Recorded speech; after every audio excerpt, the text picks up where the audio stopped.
From Matthew 11:29. Take my yoke upon you and learn from me, for I am gentle and lowly in heart, and you will find rest for your souls. Hello everybody, this is Douglas Allen Frazier with By My Spirit Radio. I'm going to share some things, a little change in format. You know, it's a new year, a new Hebrew year, 5779. It's a time that we make some changes. We look forward to what God would have for us. And I want to make a little bit of a change in my format for a while, because I like change. I like to move where God moves me. I want to hear from the Holy Spirit and how He directs my paths. A few years ago, Diane and I were at a meeting with a great man of God who's now passed away. And he came and gave Diane and I a prophetic word, which until just a couple weeks ago I had forgotten all about, and I shared it with Diane. And basically, when you first listened to it, you were kind of taken back. But here is basically what he says. You and Diane are spiritual hobos. And we kind of sat there, and then he went on to a little bit more to explain exactly what he was sharing with us. He said, you guys understand and have an understanding of where the Holy Spirit is moving you, in the direction that He's guiding you. And it's when it's time for you to move in the direction that He's calling you into, from the place that you used to be into the place that He's calling you to, you make that move. And that can be very difficult. I'll just say in this recent season that Diane and I are in, it has been somewhat difficult.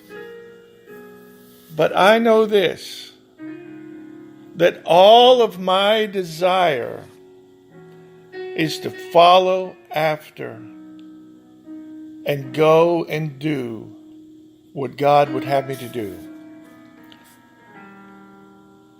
In Isaiah 53:2, it says this: He hath no form, no comeliness, and when we shall see Him, there is no beauty we should desire Him. Now this is a prophetic word from Isaiah in Isaiah 53, actually talking about the crucifixion and death of Jesus. But let's look a little bit farther as we go on. And when we look at that verse, we understand it was given to people who were looking and trying to understand what God wanted to do. And for those that don't know God, there is nothing. There's nothing in God. There's nothing in Jesus that appeals to them or that they find attractive. They want nothing to do with God. They want nothing to do with Jesus. I think perhaps Jesus understood that, as even He was speaking to the religious leaders of His time and many other people,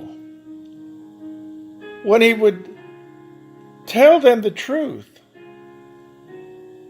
and He would ask them to open their eyes and open their ears, their spiritual eyes, their spiritual ears, and let them begin to see the beauty and hear the plans of God for them that was to come from the life, death, and resurrection of Jesus. Yet to those who know Jesus, to those that know God and have a relationship, there is nothing more to be desired. So I would say to you right now, to all that are listening, draw near to God. Look, and you will see Him as He really is. May you enjoy a time of a joyful journey, finding out all of the things that God has done for you already and all of the things that He has planned for you according to His Word.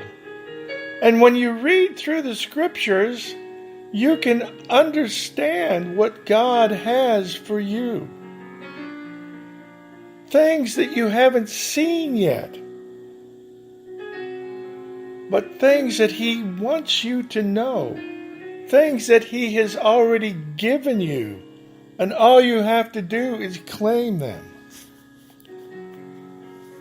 So the fulfillment of your life, the fulfillment of your future is already established in your relationship with God. So to close out from Psalm 27, verse 4. One thing I have desired of the Lord, that will I seek after, that I may dwell in the house of the Lord all the days of my life, to behold the beauty of the Lord. May you be blessed by this word today. May you have a greater desire to come into the very presence of God, to allow Him to make your yoke easy and your burden light. This is Douglas Allen Frazier, closing out this first session of a series of episodes that I think we're going to call it All You Desire. I think that's a great name, All You Desire. So we'll be back again tomorrow.